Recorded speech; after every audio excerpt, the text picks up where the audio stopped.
Okay, stream is starting. Stream health. Question. Live. Okay. Shh. Be very, very quiet. Now, I haven't put this on your page yet, so I don't know how anyone would know about it. But okay. So let me update your page.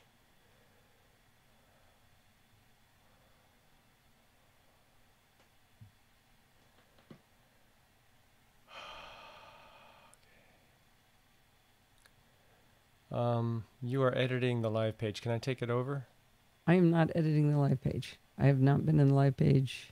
Okay, it says you I'm are. on the live page, but I'm not editing it. Oh, okay. You're me, remember? No, I have my own login for WordPress. Yeah, haven't. If it's open, that Oh, means... you know what? I did edit something in it today. Yeah. That's right. I set up a featured image in theory, but I don't see it anywhere. All right, I think I got the embed code. Let's test that. Good.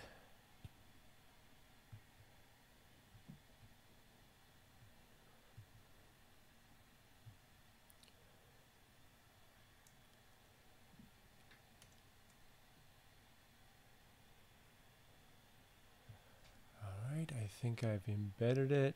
Now let's look at the live page.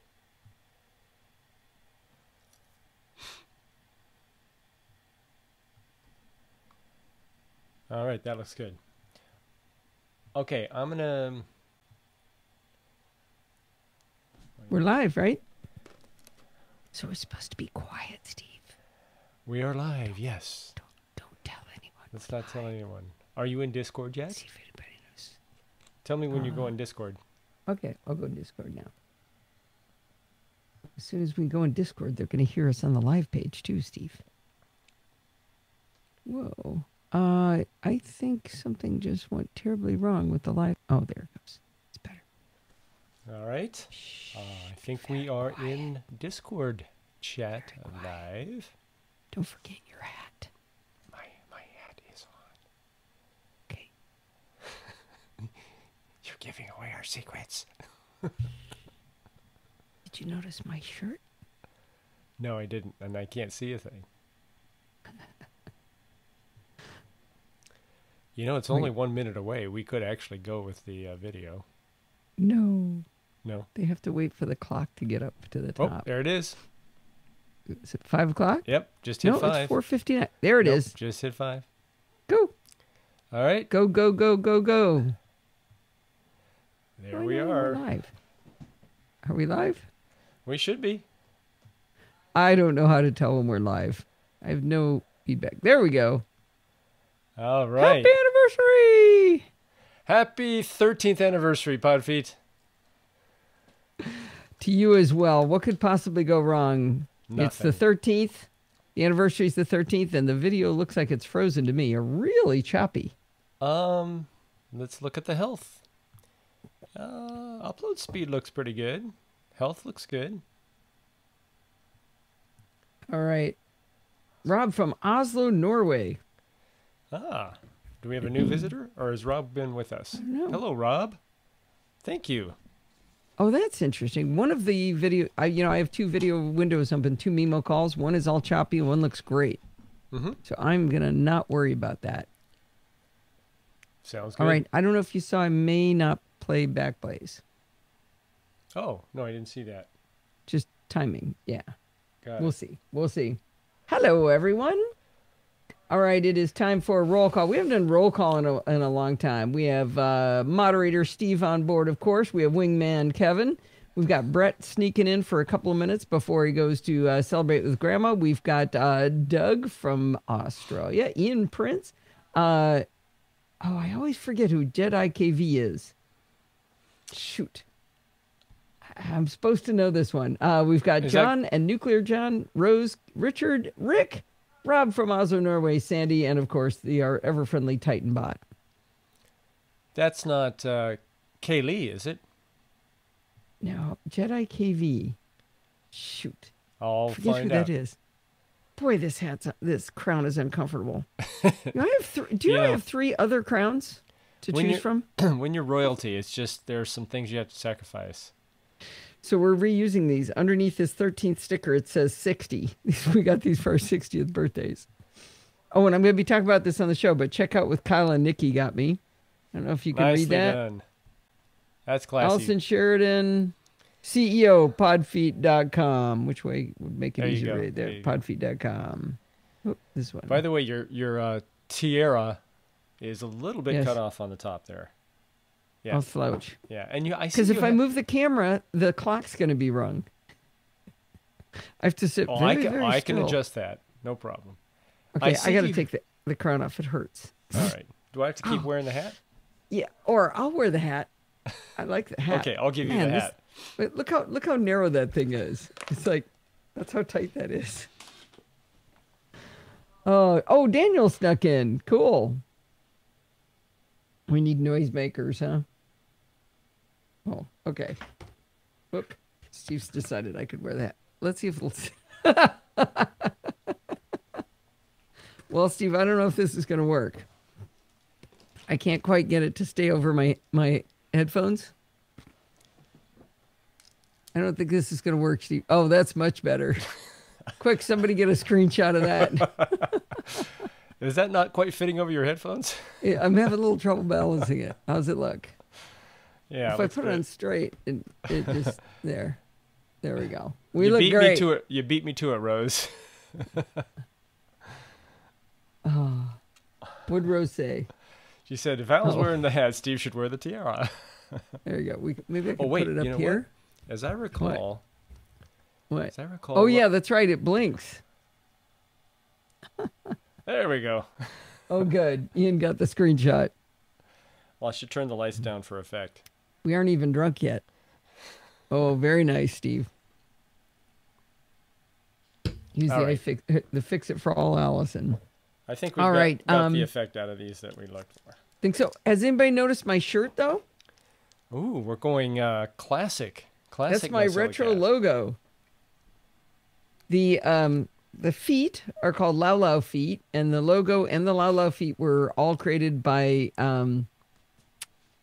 Sakamoto's his last name. Shoot, I thought of his name just like 15 minutes ago. Rick?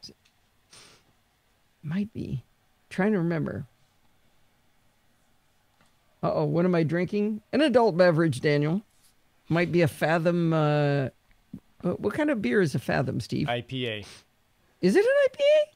But it's I hate IPAs. We'll call it a soft IPA. It's like for people who are just getting into it. Not quite as hoppy. Not quite as strong either. All right.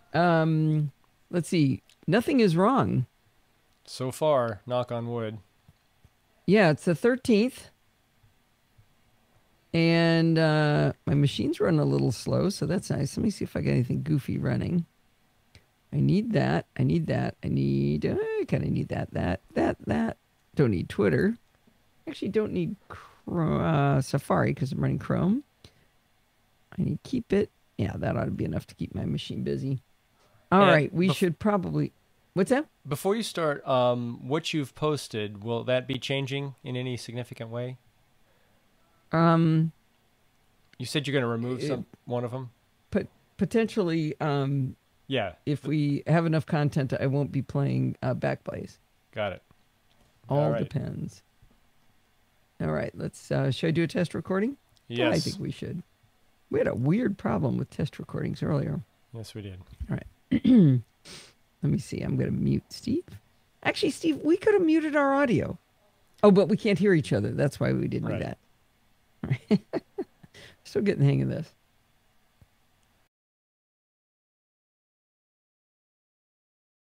Okay. Hi, this is Allison Sheridan of the NosillaCast podcast, hosted at podfeet.com. All right, play that back. Hi, this is Allison Sheridan of the NosillaCast podcast, hosted at podfeet.com. Could you hear that, Steve? Yes, I could. Sounded good. Good volume. All right, we're in good shape. Good shape. Yeah, that was a weird audio hijack problem that we had. Okay, here we go. This is John, as in NASA Nut John, I'm going to talk about Excel in the show. I have a feeling this part's going to be really boring. All right, here we go. Bye, Steve. Hi, this is Allison Sheridan of the NosillaCast podcast, hosted at podfeet.com, a technology geek podcast with an ever so slight Apple bias. Today is Sunday, May 13th, 2018, and this is show number 6. Okay, that was totally off the... What happened? One more time. Hi, this is Allison Sheridan of the NosillaCast podcast, hosted at podfeet.com, a technology geek podcast with an ever so slight Apple bias. Today is Sunday, May 13th, 2018, and this is show number 679.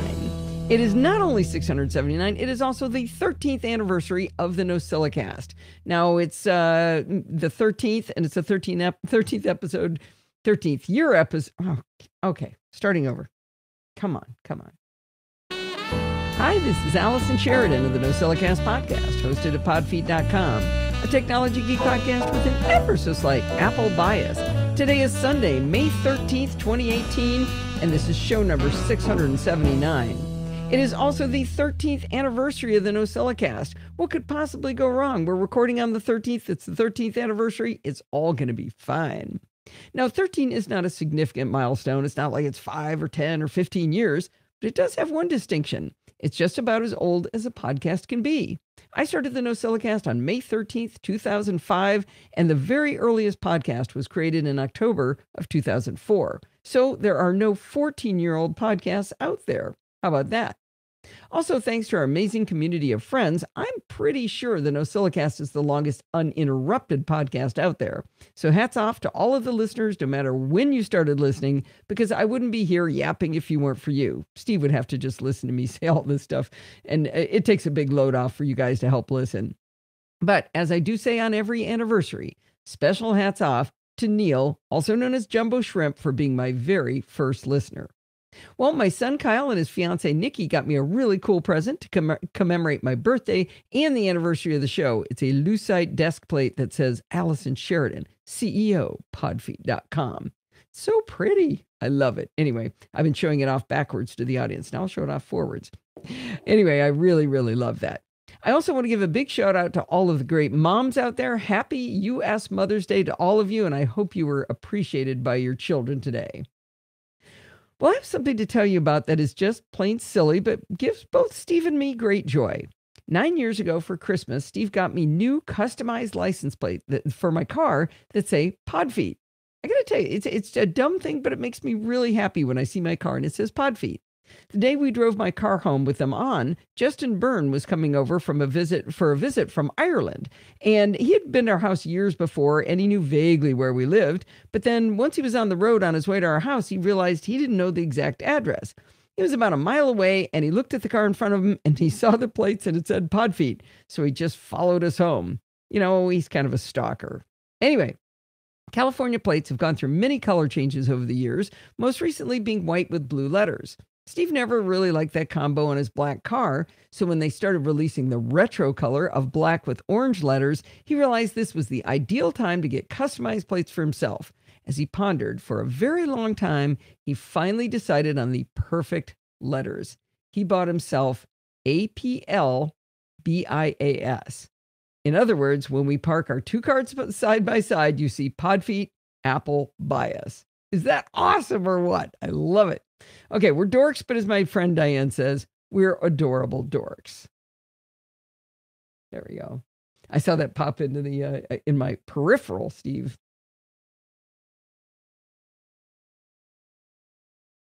There we go. There you are. I Your think periphery. you and I were both tapping you. Yeah, I saw my periphery. Aren't those cute? I is sure Lindsay like them. in here? I think she is. El Tondi. Hello, Oh, Linz. that's a... Wait, where? I don't El see El Tondi. Tondi. She's a bot. Oh, one of the bots? Yeah. Where? I don't... The bots So don't I think show that's up. her first time in Discord. I think it is, yes. But I think she came in through the website, probably. Yeah. That's very cool. Hi, Lindsay. Hey, Linz. Let's see. By spoil, you mean let Forbes crawl all over and wrestle with her? Then yes, absolutely. Okay, I'm not ready for a chapter marker just yet, Kevin. I gotta do the chit chat across the pond thing. Okay, muting. Oh, Steve muted himself. Look at him go, girl. Chit chat across the pond this week was of the light variety. I interviewed David Sparks and MaxSparky.com about how he creates his amazing video field guidebooks in iBooks Author. On the way there, we talk about his podcast, how he traded saxophones for children, and many more entertaining things. David is a real sweetheart, a brilliant guy, and I just love his sense of humor. This episode of Chit Chat Across the Pond is a joy from beginning to end. I especially like the end. Anyway, you can find this episode of Chit Chat Across the Pond in the full feed or in the Chit Chat Across the Pond light feed in your podcatcher of choice or at the link in the show notes. And now we will do a chapter mark. Chapter mark. Ooh, I even saved. Look at me go, girl. All right.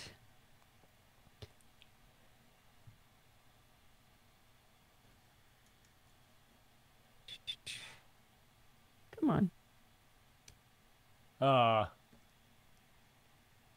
Did you see what Lindsay just posted? What? Now Forbes hears his grandmother's voice and is whining because he can't hug her. Oh, I'll be right there. I'm going to drive down. All right. Come on. All right. Copy link. Paste. Okay. Now we're going to talk about my UPS. Now tell me I didn't already read this one. I think I saved it from last time. Do you want me to go verify that? Well, let's let the audience do it.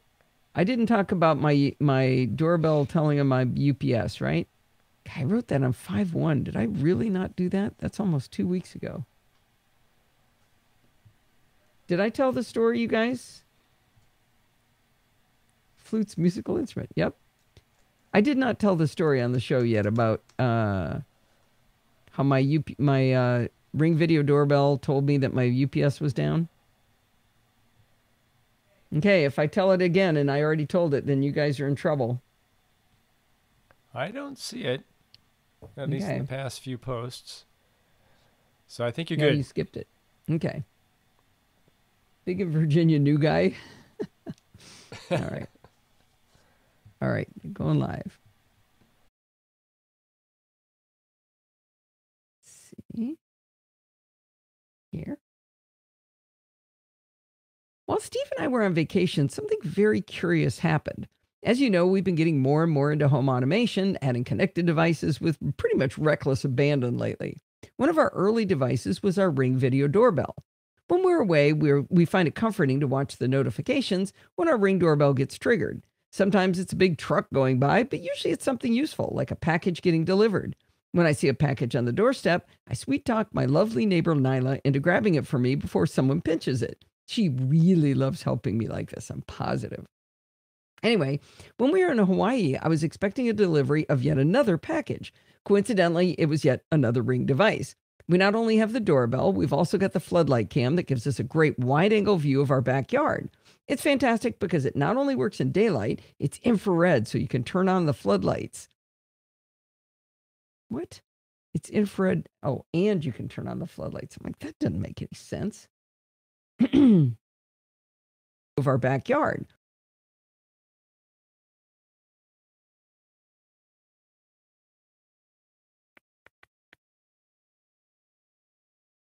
It's fantastic because it not only works in daylight, it's infrared, or you can turn on the floodlights. It has a mic and speakers so you can yell at someone sneaking around in your backyard, but there's even a siren to scare them off if you so choose. It's motion triggered, and for another $30 a year, we can store the video online for later viewing. But that wasn't enough. For Steve's birthday, he'd asked for yet another Ring device. Along the side of our house, we have a gate to the backyard, and it's nice to have light there, so why not a floodlight that's motion triggered there as well? But we don't have a power source there, so Steve asked for the Ring Spotlight Cam Solar. It is battery powered, but coupled with their solar panel, he'll never have to charge it. The Spotlight Cam will light Steve's path when he takes the trash out at night. It will also give him a nice view of our trash cans along with the gate and give him the ability to holler at people in the side yard before they're visible in the backyard. Now, I said that something interesting happened while we were gone. Our Ring devices told us that our UPS had died. Now, this is not quite as tricky as it sounds, but it was our early indicator. When I knew the third Ring device was going to be delivered, I checked the front doorbell's live view to see if it was there. Oddly, the Ring video doorbell did not respond to me when I asked for the video from Hawaii. Steve said he'd noticed the day before that it wasn't working, but had figured it was just some sort of glitch we'd have to fix when we got home. Remember, everything is fiddly, right? Well, even though we had a beautiful bay out in front of us swarming with turtles and forbs to play with, I could not resist trying to figure out what was wrong. We checked our Wise cams, which are on the IoT network, and they were all working fine. Remember, I've got 2 separate networks. The Ring video doorbell is on our good network supplied by our Netgear Nighthawk router, so it's separate. So the Wise cams are working, but the Ring doorbell was not. I'm not sure exactly why the Rings are on the good network, but I don't know. That's the way I have it set up. So if the Ring was down and the Wise cams were up, we needed to test another device on the good network to verify that it was also down. Our first thought was to check our D-Link Omna webcam that's on the good network because it points at a clock with a pendulum so you can tell if it's live. Then we remembered that we gave that camera to our son Kyle and his fiancée Nikki so they could watch their new puppy Charlie when they're at work. I was unable to access our Plex server, which is on our Mac Mini on the good network. That's not really a great test, though, because our Plex server has a real attitude about making itself available to the outside network. Sometimes I swear it's just not in the mood. Finally, we tried seeing if we could toggle one of our Hue lights on and off, and those 2 were not responding. Hue is HomeKit compatible, and so it's on the good network. So that pretty much cinched it. It appeared that the good network was down. I texted our house sitter, Brandy, who must enjoy the heck out of all these cameras watching things and inside the house and us flicking lights on and off, and we asked her whether something odd was going on in a text message. She said yes, there was a beeping noise in the room where she was sleeping. She stays in Lindsay's old room, which is where our Netgear router lives, but I couldn't think what would be making a beeping sound and a blinking blue light that she mentioned. The Netgear Nighthawk sits on top of 2 Drobos, which have lots of lights, but they show the status of the drives. They're not like blinking blue. They have like red and green. Now, it could have been one of them that was failing, but I didn't think it would beep. There's also the Hue hub with blue lights, but it also doesn't make sense as the beeping culprit. And then I remembered the uninterruptible power supply into which the 2 Drobos, the router, a switch, the printer, and the Hue hub are all plugged. I asked her if she could text me a picture of the device that was blinking. She did one better. She sent me a video, and sure enough, it was that UPS. Because she had video and moved around a bit, I was able to see that the Drobos were off as well, along with the Netgear router. She did a really good job of testing different solutions, including unplugging everything and just plugging in one thing at a time. At one point, she said the printer came on when she turned on the UPS, but that didn't make any sense, so I dismissed that as a red herring. We decided to have her plug the router into the wall and unplug everything else and shut off the beeping UPS and take care of it when we got home. I kept saying to Lindsay, the UPS had one job, to be uninterruptible, right? That's what it was supposed to do. Well, from a bit of the Googles, it appears that the CyberPower AVR 850 UPS might have had dead batteries, which would explain the blinking and hollering it was doing. UPSs generally have 2 sets of plugs on them. One side provides battery during an outage along with surge protection. The other side is purely for surge protection with no battery backup. When I got home, I plugged a lamp into the surge-only side, and it worked just fine. But when I plugged it into the battery side, the lamp did not work. Now, remember when Brandy said the printer came on, and I said that didn't make any sense. She must have just been hallucinating. Well, it does make sense. It must have been on the surge-only side, so that's why the printer came on when nothing else did. So it's the surge plus battery side that wasn't working. Now, like I said, we thought it was the batteries and we considered replacing them, but then I had a flash of memory. I realized we didn't buy this UPS new. We bought it from Tim Verporten's estate. That means it's been working away at our house for 5 full years, and who knows how long it was with Tim. I also thought about the diagnostics with the lamp and the printer. If one or more of the batteries were dead, why didn't the UPS simply pass house power through to the devices on that side? We knew it was getting house power because the surge-only side was working, as demonstrated with the printer and the lamp. The answer had to be that the controller that figures out which kind of power to send had actually failed. That theory would be in concert with the fact that the display was just blinking blue, not displaying any information about the state of the batteries, which is what that display's job is. One of the things it does is it tells you the status of your batteries. We decided it was time to replace the UPS. The original was a CyberPower 850 AWR, and since it's done a pretty good job for a very long time, we went with CyberPower again, we have 2 other UPSs and they're also CyberPower. The new version of the 850 VA UPS from CyberPower is only $106 on Amazon. But hey, the 1500 volt amp version was only $145. So rather than do any math to see what we actually needed, we went for the big girl UPS. We finally got one great new feature with this new UPS. Our lovely 2-year-old grandson Forbes is clearly going to be an engineer based on his interest in plugging and unplugging things. For example, he's figured out coax connectors already, and he also likes to turn things on and off. More than once, recently, he has waddled over to the original UPS and promptly pushed the power button, causing a hard shutdown of both Drobos and the router. You know, I'm always going to wonder whether that had anything to do with that CyberPower failing. Anyway, the new and improved version of the CyberPower UPS is that you have to hold the power down for 3 seconds before it turns it off. I wonder how long it's going to be before Forbes figures that out. Hey, please, guys, don't anybody tell him. Anyway, I thought it was an interesting story that the bottom line is that our doorbell told us that our UPS had died. So that's cool, right? All righty. Thank Forbes for pressing that big blue button. We've had a couple people join us. Yeah. Pat MacBones is here. Pat MacBones. Hi, Pat. And Dave Ginsburg. Dave Ginsburg. Yeah. Yay. And Lindsay is becoming Big El Tondi. She's trying to. Big El Tondi? I think in Kevin's spirit. Nice. She's working on it. I like it. Okay. Yeah, where's TJ? TJ's in charge of teaching people how to do silly things, right? I don't see TJ in the chat room. Hope everything's okay. He's a keeper. By the way, Dave, TJ is going to be at Macstock. Yeah. Woohoo! Macstock, woohoo! Sandy, are you going to Macstock this year? Could be. Good point, Sandy. Maybe he's doing Mother's Day stuff. Yeah, that's right. Good idea. Do you have a lot of white on your screen? Pretty bright. Pretty bright. See, I've got it in night shift mode. I could turn some of these down. Is that better? Yeah, I think it is. Still too bright? That's better. Let's see if I bet if I do this, I bet that's darker. No, that looks fine. I don't think it's too dark or anything. No, but I mean, that probably muted it. I'm hiding white windows. Pat's asking how you get the video version. I will communicate with her. Okay. All right. Next up. Oh. We're going to talk. Let's see. Did Kevin tell me to save? Yes, he did. All right. Good. Then I will. I mean, I don't want to do it if he didn't. Right. Come on. Come on. Here we go. So this is going to be boinks.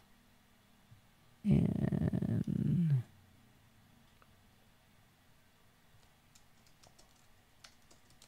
come on. That. And then I do this. Copy link.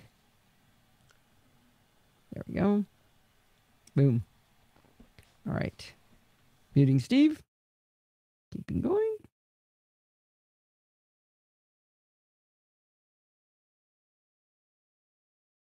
Click it again. Uh-oh. Sorry, I have to listen to Kevin.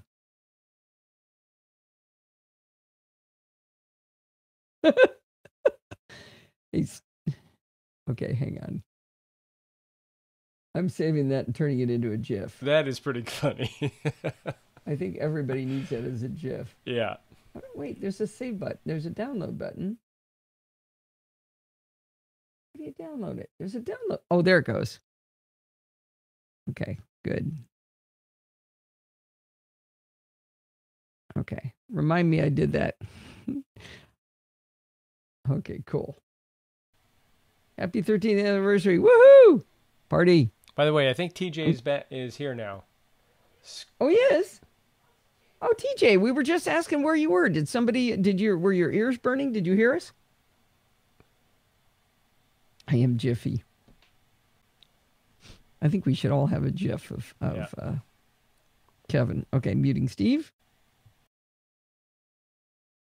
Right after the NAB conference, I told you how Steve and I have started using a product called Mimo Live from Boink Software to allow us to provide a much more interesting video feed to the live audience. Here's our interview with Oliver Breidenbach at NAB about Mimo Live. I can't remember. How do you stop this thing? I can't remember how to stop the video anymore. Okay, and now let me go get the video. Oh, you had to dry your hands. We thought maybe you were doing nice stuff for your mom or something, so we were gonna cut you some slack. Wait a minute, is Boinks like 2 minutes long?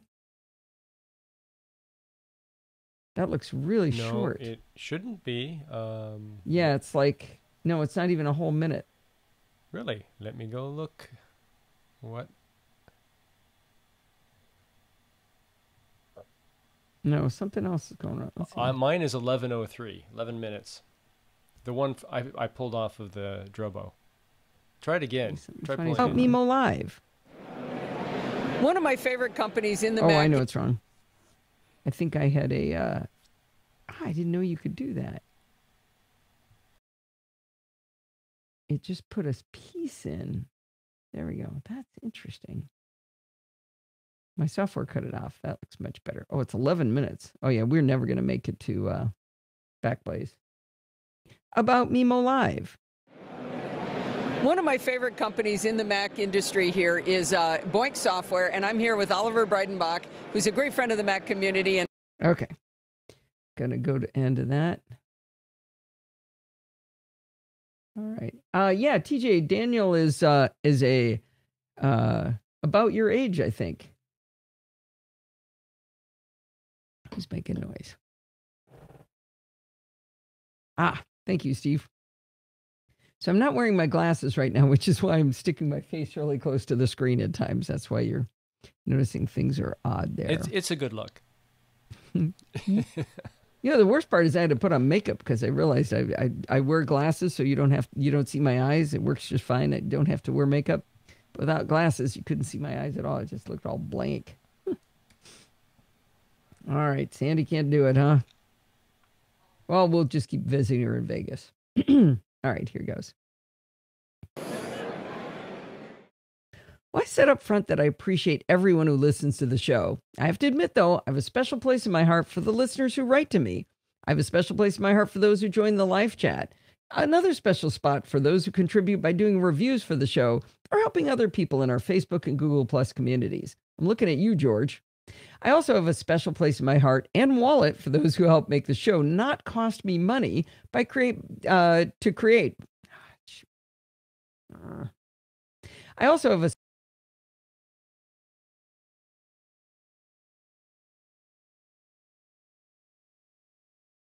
a special place in my heart and wallet for those who... Oh, come on. I am stumbling a lot today. I also have a special place in my heart and wallet for those who help make the show not cost me money to create by using the Amazon affiliate links or by supporting the show through Patreon. You too can become one of my heroes by going to podfeet.com/Patreon, just like Brett Hall did this week. He created an account and committed to send a small donation every time I create a new episode of the NosillaCast. I don't do a Patreon separately for Chit Chat Across the Pond Light and Programming by Stealth because that would just be confusing to everyone. You always know there's going to be a NosillaCast, so it's easier to tie it to just the one show. Think of it as getting Chit Chat Across the Pond for free. Anyway, thanks to Brett and to all of you who support the show in whatever way you can. All righty. Let me see if that switchovers came through okay. Well, I said up front that I appreciate these. I'm looking at you, George. I also have a special place in my... Okay, good. That worked. Save. I should probably do a chapter mark. Otherwise, Kevin's going to be annoyed. So John is asking if you saw an order for some Dell monitors and wireless headsets. Ooh, I assume he's talking about Amazon. I should look. Yeah, I would have to look. I don't watch all the time. But that is greatly appreciated, John. Definitely. Remind me to look, Steve. I will do that. I will forget. There were also a lot of typos in that last blog post. Which one was that? You could remind me to go back and look at them. There's a sentence that just says it, and then there's nothing else coming Nemo out. Live? That was no. The blog post must have been the doorbell one.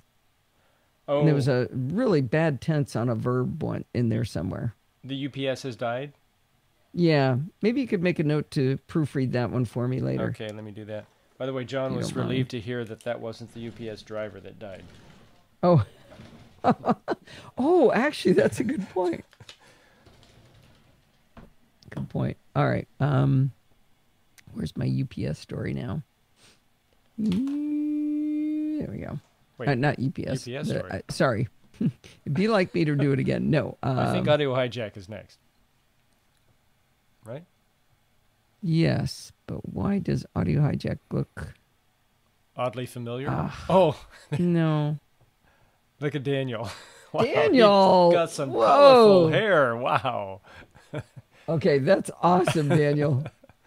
That is so awesome. Okay, that's weird. I'm going to have to go to the web to read. What happened? I quit Safari. I'm going to have to go to the web to read the blog post. The latest, one of these blog posts says I can't read it. It doesn't give me the whole thing. Is it there in the web version? Yeah, I hope so. It's it stops after the more tag. I think I know why. I think I did something. Mm-hmm. I think. I don't know about that. Oh, okay. Here we go. Muting Steve.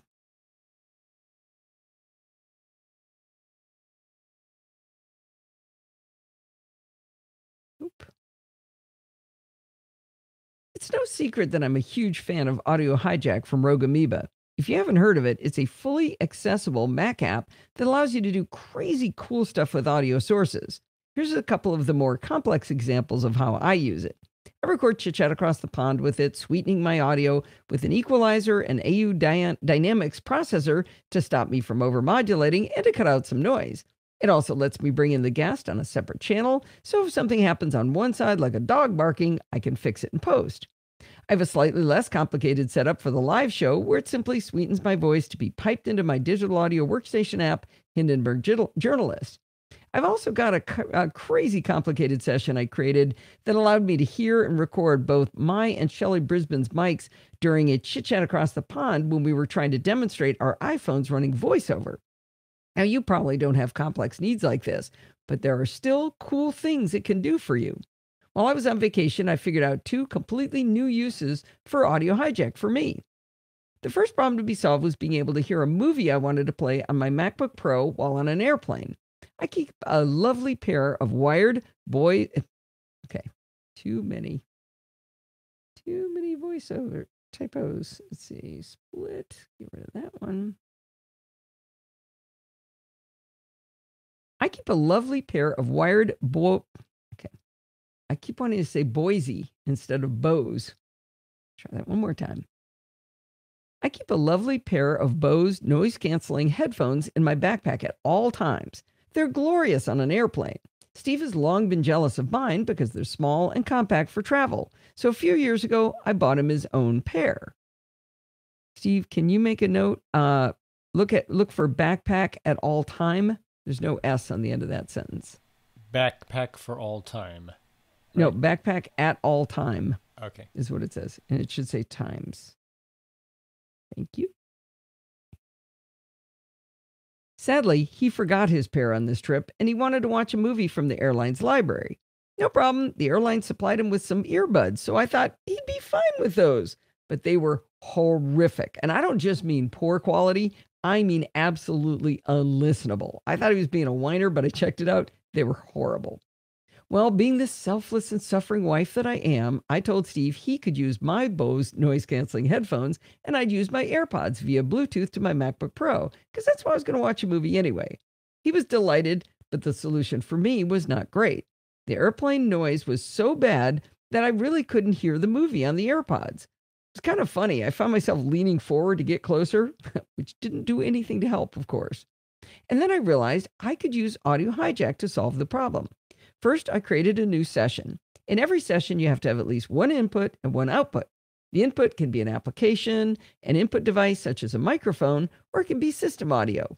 Outputs can be physical output devices like headphones or speakers, but you can also use a recorder as an output. But for my use case on the plane, I only needed 3 things. My input device was going to be QuickTime, so as that was the only application that was playing my movie. My output device was my AirPods. So I dragged in an application source block. I clicked once to change the application to QuickTime. I dragged in an output device, and I clicked once, and I selected Podfeet's AirPods. In between the input and output, I wanted to boost the volume. Audio Hijack comes with a lot of built-in devices, one of which is simply called volume. The volume block lets you boost by 2x, 3x, or 4x, and has a slider to dial it anywhere in between. I clicked on the start button, which looks like a record button, started my movie, and then I could slide the volume up as loud as I needed it to hear. Now, this probably sounded more complicated by explaining it than it was to create. It probably took me under 1 minute to make this session, and I was back in Happy Land with my AirPods on an airplane. See what I did? AirPods, airplanes, kind of tricky.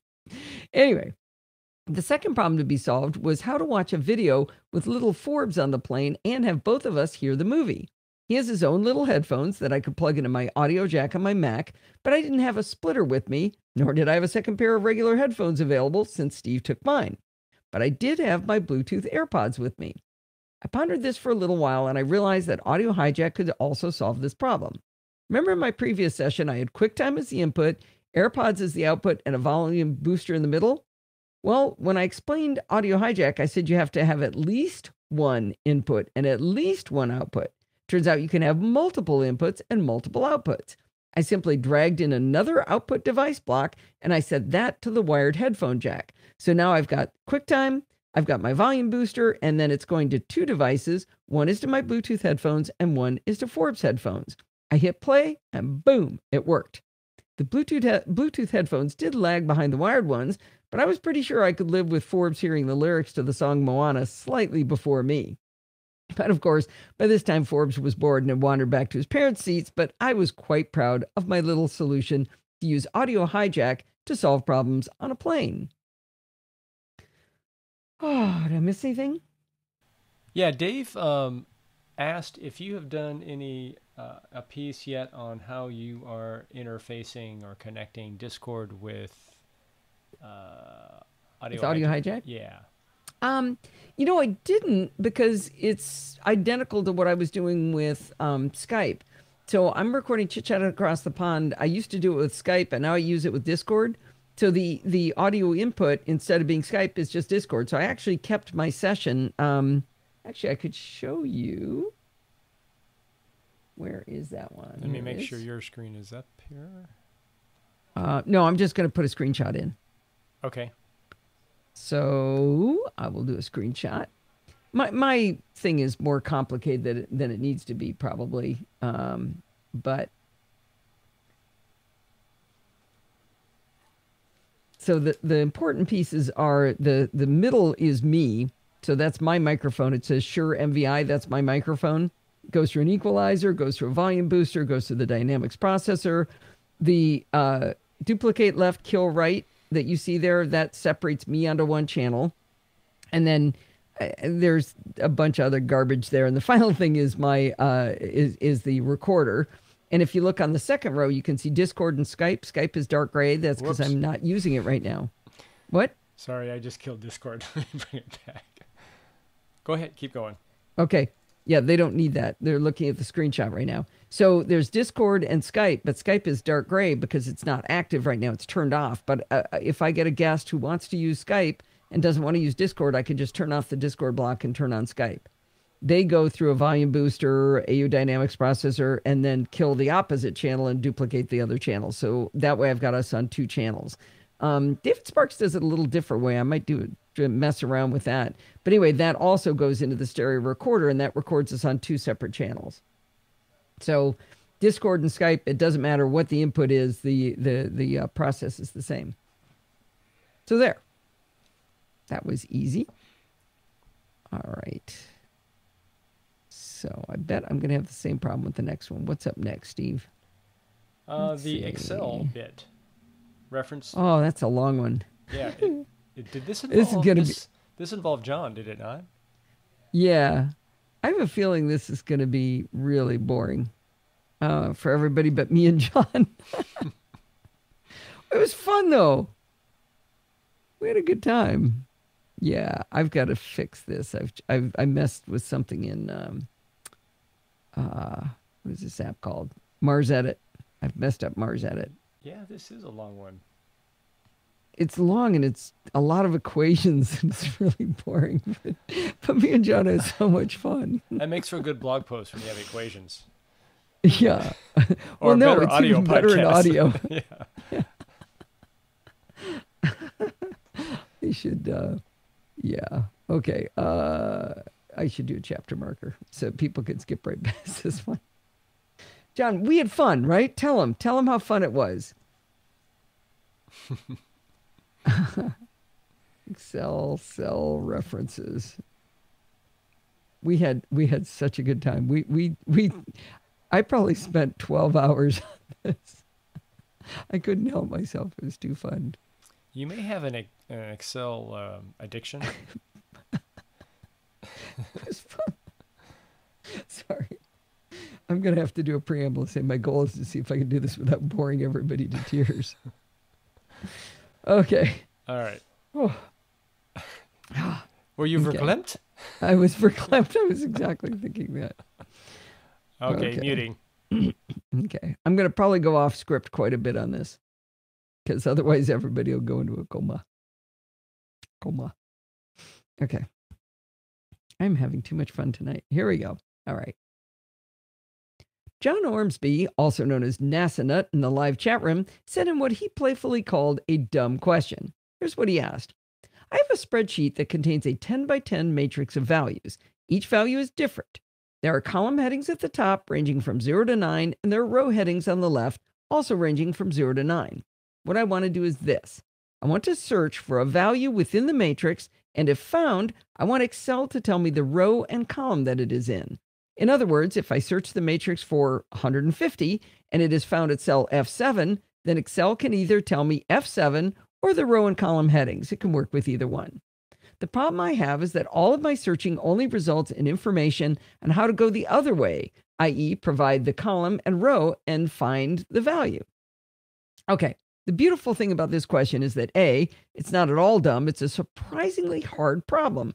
And B, I had a ton of other things on my to-do list this week, some of them fairly urgent, but I dropped everything to try to figure this out because, I mean, come on, Excel, it was going to be fun.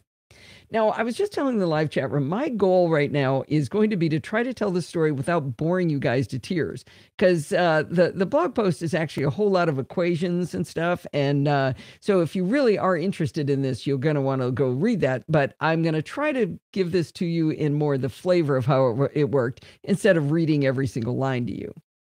All right. When I first started searching for a way to return the cell reference, also known as F7, I found a function called address. At first blush, it appears to be exactly what we want. We can enter the formula address, cell row, comma, cell column, and boom. If we put in 7, 6 as the row and column, it will in turn return F7. Well, that's really swell. So we put in the row and column number, it's going to return F7. But the problem is, how do we figure out what the row and column numbers are for this value we're trying to find? That's when things got seriously tricky. Well, a gentleman named Mike Rickson in the MrExcel.com forum gave me the basic idea of how to attack the problem. I changed a fair amount of what he did to suit our specific need, but I got to give him credit for most of this. I'm going to step through all of this, breaking down each step, but at the end, you're only going to need one long, elegant command to perform the entire function. At the very end of this explanation, in the blog post, there's an Excel file you can download so you can play with it yourself to see how it works. And I've got a screenshot of it, of all the different steps together. All right, everybody ready for some geekery? Well, my solution makes use of something called a double unary operator. Now, Bart taught us about unary operators in JavaScript, but unary operators in Excel work differently than they do in JavaScript. In this instance, we'll be using the minus symbol as a unary operator. Well, if you have a positive 6 in cell B7, and you write a formula that says negative B7, what do you think it's going to say? It's going to return negative 6, because you had a 6 in there. You said negative 6, it's going to return negative 6. Everybody knows that. So it's that minus sign is simply switching the sign of that value. But what if you use the negative operator twice? With regular numbers, the two cancel each other out. So minus minus applied to 6 gives you back 6. And minus minus, if you apply that to negative 6, it turns it to negative 6, right? I know your mother told you 2 wrongs don't make a right, but 2 minuses just cancel each other out. So that's pretty obvious. But what happens if you apply the unary operator minus to true false values? By some mysterious convention decided apparently a long time ago, minus applied to true coerces the value to negative 1. So true turns into negative 1 when you put a minus on it. And minus applied to false coerces its value to 0. So that the true and correct term is coerce. I talked to Alistair Jenks about this, and he told me that is the actual term, is coerce. So negative applied to true turns it to negative 1. Negative applied to false turns it into 0. Now, if you've been playing along with programming by stealth, that's completely different from what JavaScript does. All right. If you use this unary operator, the minus sign, twice, it first coerces the true-false value to negative 1 or 0, but the second one flips the sign, just like it does on a number. So the minus applied to true first coerces it to minus 1, and the second minus flips the sign. So you get a positive 1. So true, if you do minus minus, turns into a positive 1. Nothing interesting happens to false when you apply the unary operator twice because it's already 0. Okay. Anybody still with me at this point? So that's going to be important later. So if we have a true-false value, the main thing is we can turn them into numbers. We can turn it into a 1 and 0. That's all that we just did there. All right, so we're going to run some functions to search for a value in our array. Normally, this would return an array of true-false values. But with our handy unary operator, our double unary operator, we can now return a value, an array that has all zeros, except where it finds our value. And in that position, it's going to place the number 1. So picture an array. It's a whole bunch of zeros with a 1 in one place. So why does that help us at all? Well, we need a second array before it will all become clear. Our next array makes use of the row function. We point the row function at the original array, and it will return an array where every row simply repeats the row number. So the first row will say 1, 1, 1, 1, 1. In the second row, it's going to say 2, 2, 2, 2, 2, 2. That's all it does. So now we've got an array that's all zeros except for 1, and another array that has all the row numbers. So, by the way, note that the row function returns the absolute row reference, not the row within your range. So if your array is way down at 236, G, it's going to be there. I mean, that's where the row numbers are going to be. It's going to be at 236. It's not going to be the second row in it. It's the absolute row reference. All right. So we got our two arrays, sorry. We've got one with all zeros except for the 1 where the search value was, and we've got one with the row numbers. We can finally get something done with this. If we multiply the two arrays times each other, all of the zeros will stay zeros, right? Because anything times 0 is 0, but the 1 will turn into the row number. So we now know the row number of our search value, but it's still buried in an array. So let's say the row was 7. It's just going to be a big array full of zeros with the number 7 sitting in that 7th row in that where that found value was. Now, an array with that one cell showing us the value isn't that helpful because we need it all by itself. We need the number 7 by itself. Instead of multiplying our two matrices together, if we do a sum product of the two matrices, it will drop out a single value, the row number, exactly the row number of our found value. Now, if we repeat that same process using column instead of row, we'll have both values, which we can plop into our original address function to find the cell reference of the found value, which was our original objective. Isn't that cool? Okay, the blog post goes on for about 400 more lines, but the final function is, I get to read it out loud because I didn't read you all the equations on the way. Here it is, equals address, parentheses, sum product, parentheses, minus minus, parentheses, data range equals my value, close parentheses, times row, data range in parentheses, close parentheses, comma, sum product, open parentheses, minus minus, parentheses, data range equals my value, close parentheses, times column, parentheses, data range, close parentheses, close parentheses, close parentheses. Isn't that fabulous? Anyway, I do want to add one final caveat to the entire exercise. This works only if the values in the original array are unique. And luckily, John's were unique, and he told us that. Otherwise, this whole thing barfs out a nonsense location that's not even in the array. I'm betting that someone clever will make a comment in the show notes explaining how to have it error out in a more sensible array. Like I said, if you want to download an example spreadsheet where I break this all down step by step, you can download it from my OneDrive account in the show notes. And I bet there's nobody but me and John who really thought this was as cool as it was. Wow. Whew. Hey, I skipped like 3 pages of equations. Come on, that was cool. I think there was a question I was supposed to ask, but I've already forgotten. Hold on. Uh-oh. Parentheses. There's all the, there it all is in its glory. Yes. Oh. Kevin reminded me. Bye, Pat. Bye, Pat.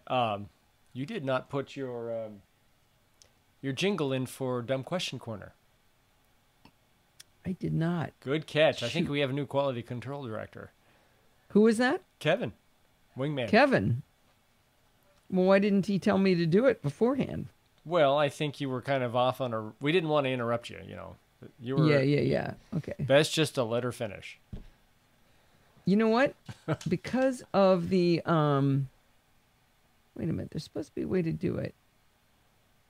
Don't tell me you can't add it after the fact. No, I can. But there's supposed to be a way to jump right to the cell reference. There it is. Okay, so I can go get it. Good job, Kevin. I do think Kevin is significantly more paying attention than you on any day of the week. Right? Well, that's why he's here. He's helping me out. We help each other. Dumb question. All right. We'll put that right there. That was actually a really good time to do it. Yep. Dumb question quarter. All right. All right, I'm going to watch you edit here. Okay. Oh, you're letting people watch? That's good. This is part of the amazing value of Mimo Live. To use audio hijack to solve problems on a plane. Dumb Questions. How do I? What is? How come I always have to? It's time for Dumb Question Corner. John Ormsby was a little too soon. Compliments of Victor Cahill. Yeah, I actually used him in my latest video for Don McAllister. Question Corner. John Ormsby. Kevin could actually use this? Oh, cool. If you want me to modify it in any way, that'd be great. It'd be fun. What, the I got Dumb a lot Question to do Corner this. music? No, the Excel spreadsheet. You're the only one who doesn't think this is cool. I think it's cool. It's just I actually couldn't follow the audio. I can look at it and follow it, but listening to it, it's hard. Oh, you can't follow it at all. Liar. No problem. Oh, yeah, I got to go fix that. Shoot, this is going to be a pain that I broke this. I don't know whether to save that or not. Did I make any... Don't save. Hope I didn't need to save that. All right, what is next? Next I'm already at 37 minutes. There's no way we're making it to... Oh, Snapthread's good.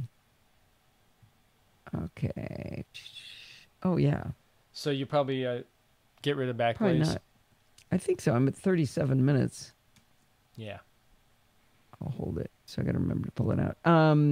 Kyle and Nikki are coming over. I assume Charlie. Oh, Charlie may not be coming with them. I wonder. I don't think he is because they're coming from somewhere else, right? Charlie's a girl. Yep. Their new puppy. You said he. Oh, I'm getting confused with Denali and Charlie. Yeah, Denali looks like a girl. Okay, this is actually useful. Okay. Unlike the other. No, John found some use. Yeah. Oh, John was happy. And it appears Kevin may. Do we have security bits? No, we do not have security bits this time. This week. Security bits will be wasn't a dumb back question. next week. Yeah. SnapThread is pretty cool. Yeah.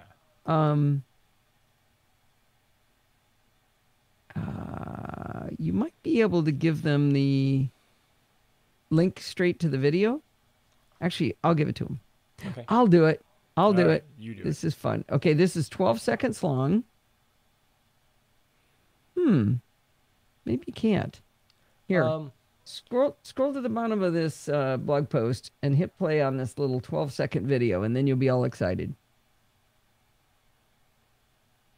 I can't copy the URL. I mean, it's not like available there easily. I could go into inspect element and such. All right, here we go.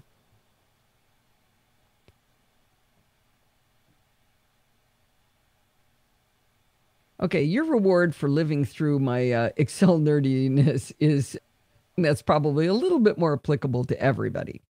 One of the more interesting advancements in iPhone photography in the last few years has been live photos. If you haven't played around with them before, the sensor actually captures a few seconds of video on either side of the photo. Up until recently, the fun party trick was to hold your finger down on the photo and you could see the tiny video. While enjoyable, you couldn't do anything else with live photos. Back then, the photo was a single high-resolution JPEG with a video sidecar file, I should say. But with the new high-efficiency image format, sometimes called HEIF, sometimes called HEIC, things are getting a lot more interesting. Have you ever taken a live photo and at the moment you hit the shutter button, the person blinked or moved or something bad happened that wrecked the photo? Before HEIF, that was a throwaway photo. Today, if you open it in Apple Photos on iOS or macOS and choose the edit mode, you can actually change the key photo to be the one, say, right before they blinked or right after they blinked. It's a nice little slider so you can scroll back and forth till you get a good image. The new image format also allows access to the video itself by third-party apps. Actually, I've stopped paying attention to myself. Steve, did you say that you actually use that? Oh, no, I never told the story yet about the car accident, did I? Did I actually use what? The ability to scroll live photos. No, I haven't told the story of the car accident yet, so I can't tell that. All right. It's a nice little slider. So you can scroll back and forth till you get a good image.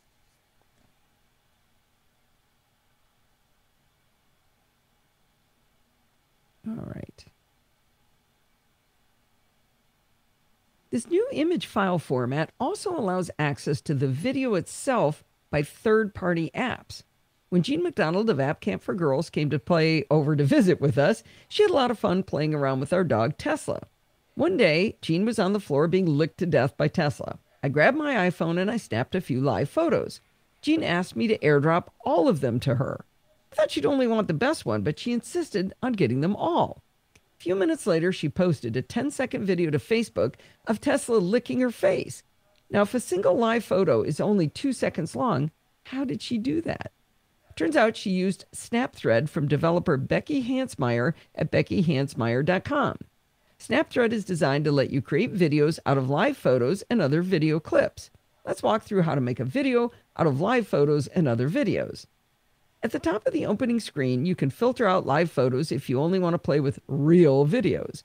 And you can also limit the videos from which you can choose by how long they are, from 10, 15, or 30 seconds, or infinity, which would show all of the videos you have in your photos library.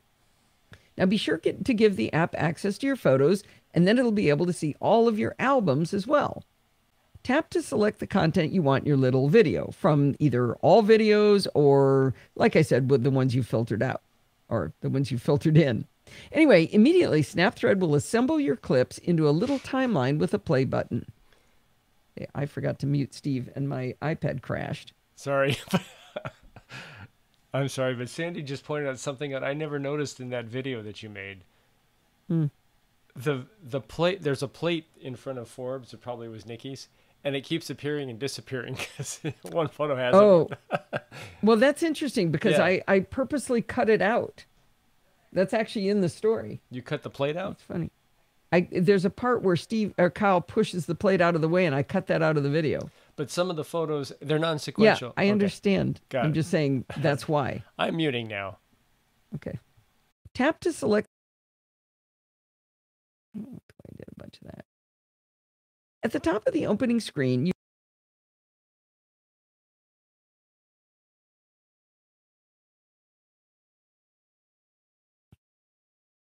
they're going to be here soon, Steve. Yep, I've got At the my top ear of the- open.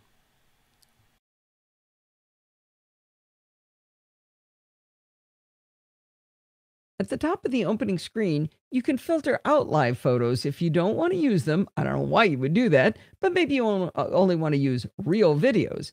And then within your real videos, you can also limit them, the ones from which you can choose by how long they are. So you could say, I only want to see 10-second videos or 15 seconds or 30 seconds. Or if you set the slider to infinity, it'll show you all of your videos, except your live photos in that case. Anyway, if you give the app access to your photos, all of this is going to work. And by the way, it'll also allow you to see all of your albums as well. So now you've got the photos or the videos up that you want to choose from in the live photos. Tap to select the content you want in your little video. Immediately, SnapThread will assemble your clips into a little timeline with a play button. So you just go tap, tap, tap, tap, tap, you hit play, and you've got a little video. You just have to click that play button right away to see your live photos as a video because it's immediately amazing. Well, at the top, you'll see landscape 4:3, so 4:3. If you tap on that, you can change it to square, portrait versus landscape options, and all the way up to including 9:16 format, I think. Perhaps your video is amazing right out of the gate, but if you're not happy with it, there's a lot you can do with it from there. At the bottom, you'll see each clip in the movie. Simply tap and hold on the clips, and you can rearrange them. With live photos of the same subject, like what Gene did, it can often look better when rearranged. You also have a plus button available while you're working on your video, so you can add more clips if you like. If you simply tap on a clip, it brings up 3 options.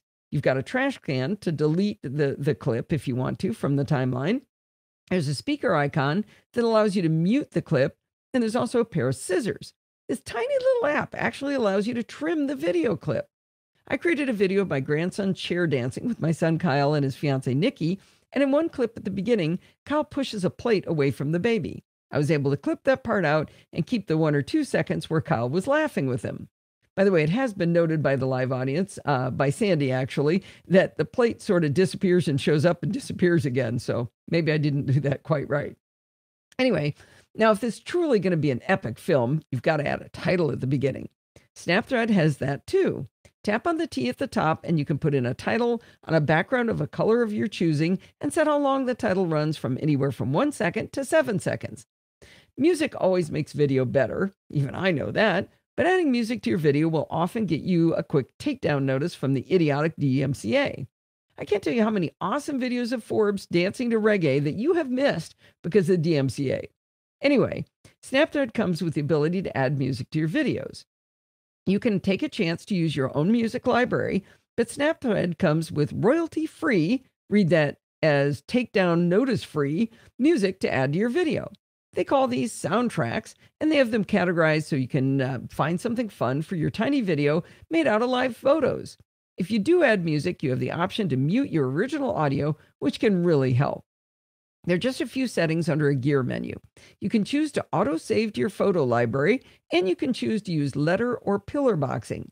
If you've chosen an aspect that's different from your original video format, this can be really handy.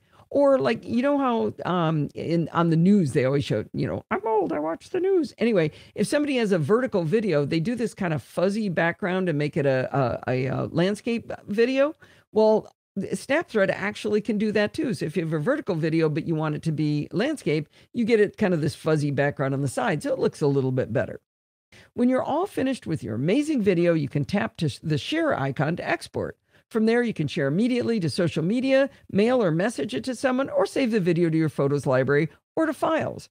SnapThread is an entire $2. And it's even an iPad app as well, a universal, for $2. You should just go buy it for that.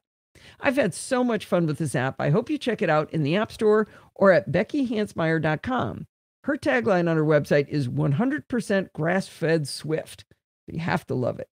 Anyway, if you go to the link in the show notes, I will leave you to enjoy a 12-second video of Forbes chair dancing with Kyle and Nikki.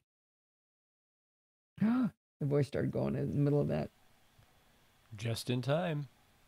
You only so if you're not doing black blaze. I'm at 44 minutes. So you're going to do it. No, I'm not going to. I said if Okay. I was 40 minutes or more, I was. So I did embed the link to the video directly, and people How did you get it? I just copied it from. Well, I had to go into your edit the page and pull out the actual link. Yeah. How old is Forbes? He is 20. Almost 2. 21, 22 months? No. In July, he'll be 2. Yeah. What is this? May, June, July. So he's 22 months. Almost 2 years. Yep. All right. I'm finishing. Here we go. Take it home. Lindsay should know the answer to that, right? Yep. All right. I got to go here. Here we go. Actually, you could give Lindsay the ability to talk in the voice channel and have Forbes talk. All right. I'm going to go.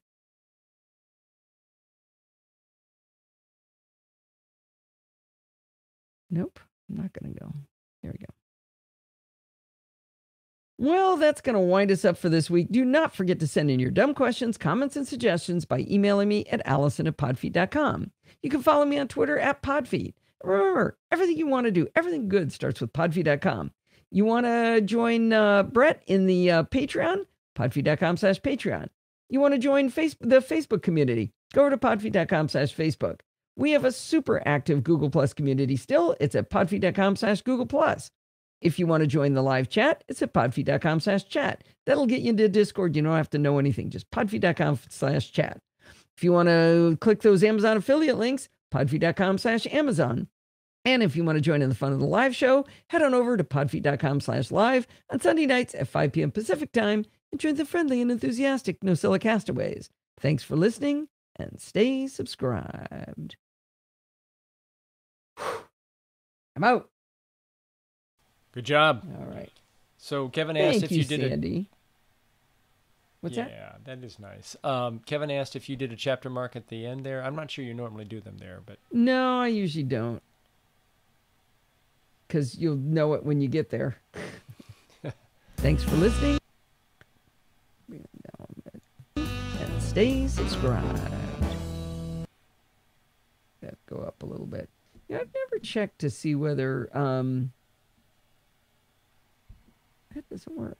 I thought he said that worked. I've never checked to see whether the music goes back up after I do this levelating thing at the end. you ought to check it. You know what I mean? Mhm. Like, does it the volume pump up at the end after it's been all this levelated stuff? I don't ever listen to the show. You mean after you're done talking? You know, I go to, actually here, show, you see this thing I do here? I do this every time. I make this low. Enthusiastic NosillaCast, and then it's going to go up at the end. Thanks for listening, and stay subscribed.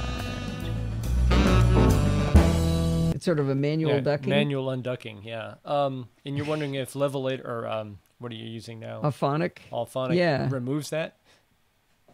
Yeah. Does anybody know? Does it really boost up at the end? I think I recall hearing it boost up. I think that actually does come in. Anybody else know? Anybody else listen to the show? To the end? Do they actually listen to the end?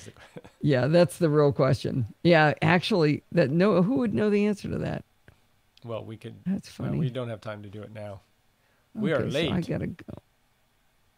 I'm sorry. Did I keep them late after Yeah, class? everyone is. Sorry. Well, I am going to... Where? That's weird. Backblaze. Oh, it alphabetizes them. I didn't know it did that. Backblaze alpha. Did you ever... No, the tags get alphabetized. Did you know that? Yes, I did. It's kind of weird because, well, I don't know. It's not the order I would put them, but Yeah, because I put them in the order that I'm creating them. and then it mixes them all up too. Well, sorts them. I can't believe I just noticed that. You're talking about in WordPress? Well, yeah, I guess maybe it is WordPress doing it. That's, well, I put them. I paste them into WordPress and it remixes them. It sorts them. Okay, but I'm doing them too, and I do them as well, and I never noticed it. That's really funny. All right, kids. Well, I think we should call it. Yeah. What do you think? Where's my live chat window? Where is that window? I got to see what we look like. I look pale and weird without glasses. Let me put my glasses on. I got new headphones, and they bug me with my glasses. They smash them into my head. There's the pod feed I know. I can actually see better without them. All right, guys. Wait, why are you wearing them then? I'm not. I mean, See how they're not on? but you. It's the computer distance. These are not computer glasses. The computer glasses. Oh, I gotcha. They're over here, and they don't work. It's a long, boring story this year in geriatric computing. Wait. All right, kids. Show them. Just change your lights once, and tell me what color you're going to change to, because I'm going to do the same. Oh, Synchronicity. Red. Synchronicity. Hang on, I don't remember.